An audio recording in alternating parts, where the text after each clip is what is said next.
चाहता हूं, कहना चाहता हूं, मरकज की हुकूमत को मैसेज देना चाहता हूं कि पिछले 2 साल से तुम्हारी हुकूमत है, चलो ठीक है बन गई, पिछले 2 सालों से तुम्हारी सरकार है, एक भी मुसलमान पाकिस्तान नहीं गया और जो भेजने की बात करते थे खुद ही चले गए।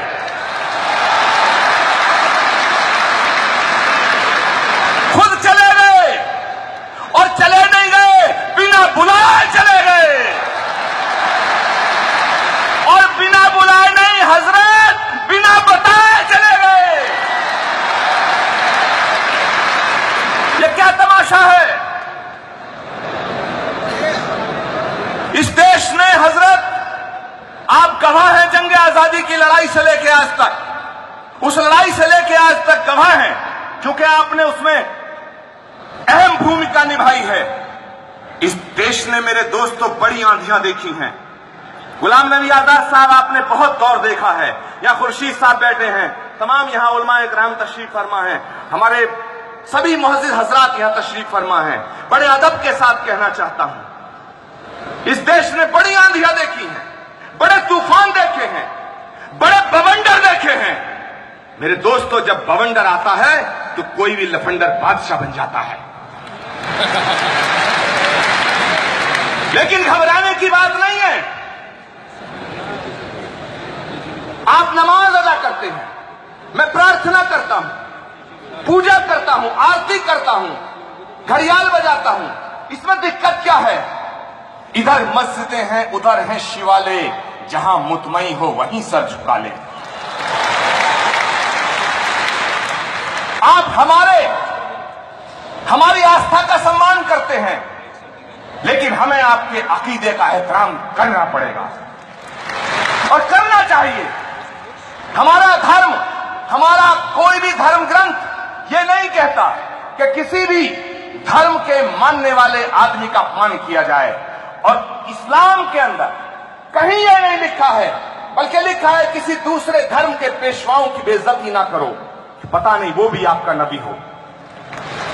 जो इस्लाम ये सिखाता है, जो इस्लाम ये बताता है कि मोहब्बत, खिदमत, कुर्बत, इबादत ये इंसानियत की बातें हैं, उस इस्लाम को मानने वाला कोई मुसलमान आतंकवादी कैसे हो सकता है? लेकिन आज एक हवा चलाई जा रही है, मैं कह रहा हूं कोशिश हो रही है, और कोशिश नहीं साजिश हो रही है कि मुसलमान को आतंकवादी सिद्ध कर दो, मुसलमान को देश का गद्दार सिद्ध कर दो। मैं पूछना चाहता हूं कि गांधी की हत्या किसी मुसलमान ने नहीं की, इंदिरा गांधी की छाती को छलनी किसी मुसलमान ने नहीं किया, राजीव गांधी के टुकड़े किसी मुसलमान ने नहीं किए, ललित माकन के सीने पे गोली किसी मुसलमान ने नहीं मारी, बेअंत सिंह की कार के परखच्चे किसी मुसलमान ने नहीं उड़ाए, हितेश्वर सेठिया के खानदान को किसी मुसलमान ने नहीं मारा। तो फिर जिन लोगों ने उनकी हत्याएं की, क्या उनकी कौम पूरी आतंकवादी कही जा सकती है? बड़ा जिम्मेदारी से सवाल उठा रहा हूं। तो जब वो आतंकवादी पूरी कौम को नहीं कहा जा सकता है, ऐसे ही कोई सिर्फ आदमी जो नाम से, चेहरे से मुसलमान लगता हो और वह हाथ में AK-47 लेकर के खून बहाता हो, माफ करना, मैं उसे मुसलमान मानने को तैयार नहीं। क्योंकि जो मुसलमान है वो आतंकवादी नहीं हो सकता है, और जो आतंकवादी है वो मुसलमान नहीं हो सकता है। किसी प्यासे को पानी पिलाने का नाम इस्लाम है साहब, किसी भूखे को रोटी खिलाने का नाम इस्लाम है, किसी गरीब को गले से लगाने का नाम इस्लाम है, किसी अंधे को रास्ता दिखाने का नाम इस्लाम है।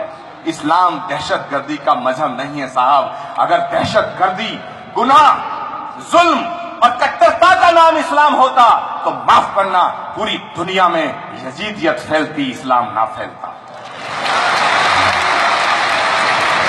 और हजरत, ये बात सच्ची है कि जो चीज सख्त होती है, फेनेटिक होती है, कठोर होती है, वो फैलती नहीं है, सिकुड़ती है।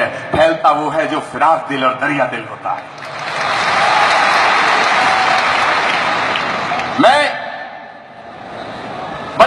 साथ कुछ बातें रखना चाहता हूं, क्योंकि मुख्तसर वक्त है। एक बात, आप कहते हो घर वापसी। अगर कोई गरीब मुसलमान का लड़का, बड़े गौर से और जिम्मेदारी के साथ कह रहा हूं तमाम मीडिया के सामने, अगर एक गरीब मुसलमान का लड़का गरीब हिंदू की बेटी से मोहब्बत कर ले तो वो लव जिहाद। और इनके तमाम मुसलमान नेताओं के घरों में हिंदुओं की बेटियां हैं, ये लव संस्कार है क्या? ये लव संस्कार है क्या? कहते हो घर वापसी। अरे अगर घर वापसी करानी है तो शाहनवाज भाई की कराओ, मैं स्वागत करूंगा।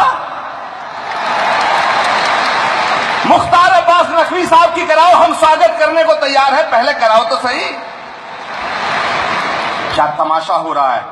मैं कहना चाहता हूं कि इस कौम को, इस मुल्क को बांटने की साजिश ना की जाए। और एक मैसेज जाना चाहिए। मेरी आवाज अगर आपके दिल तक जाए तो हाथ खड़े करके मुझे दुआ देना। आपकी तरफ से मैसेज मैं दे रहा हूं मरकज की हुकूमत को और सारे देश के तमाम सूबों की हुकूमत को भी, कि हमारा भी वतन है ये।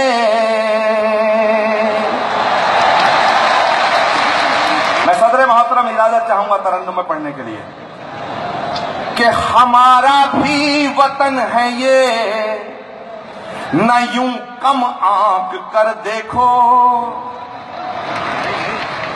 हमारा भी वतन है ये, न यूं कम आंक कर देखो। जरा कड़वी दवाई है मगर तुम फांक कर देखो। जरा कड़वी दवाई है मगर तुम फांक कर देखो। आपकी तरफ से मैसेज, हमें बदनाम करने से भला क्या फायदा होगा। मोहब्बत के खजाने हैं दिलों में झांक कर देखो। मोहब्बत के खजाने हैं दिलों में झांक कर देखो। मेरे दोस्तों, एक बीजेपी के महात्मा, जब से ये सरकार बनी है ना, इनका दिमाग ज्यादा ही खराब हो गया है। और मुझे डर लगने लगा। मैं जब यहां आया तो मैंने सोचा मैं मंच पे आऊं, कहीं मुझे साक्षी महाराज ना समझ लिया जाए। इनका दिमाग खराब हो गया। एक मुझसे कहने लगे, आप हमारे खिलाफ बड़े बोलते हो। मैंने कहा यार ये बताओ, जंगे आजादी में कोई बीजेपी का नेता शहीद हुआ? गुलाम नबी साहब, हजरत, बड़ी मजेदार बात है पर बड़ी गहरी बात है। मैंने कहा अच्छा ये बताओ, जंगे आजादी में कोई बीजेपी का नेता शहीद हुआ? जितना सवाल दमदार है, जवाब उससे ज्यादा दमदार था। बीजेपी के महात्मा बोले शहीद कहां से होते, बीजेपी पार्टी नहीं थी तब, ये थे ही नहीं और ये तब भी नहीं थे। और जब से देश आजाद हुआ है, एक सवाल खड़ा करना चाहता हूं और अपनी बात खत्म करने से पहले, कि देश की आजादी के बाद आज तक किसी आतंकवादी ने भाजपा के किसी नेता की शहादत नहीं की। आखिर ये मामला क्या है, ये माजरा क्या है? जिन्होंने पूरे खानदान अपना इस देश पे कुर्बान कर दिया, उनसे देशभक्ति का सबूत मांगा जा रहा है।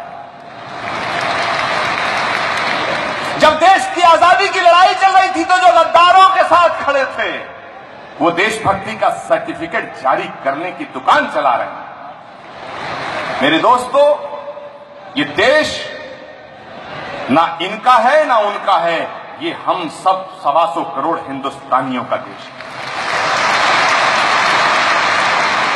हम सब का देश है। हम आपकी और आप हमारी जिंदगी के अंदर इस कदर शामिल हैं कि अगर आप जाएंगे तो हम कंधा देंगे और हम जाएंगे तो आप कंधा देंगे।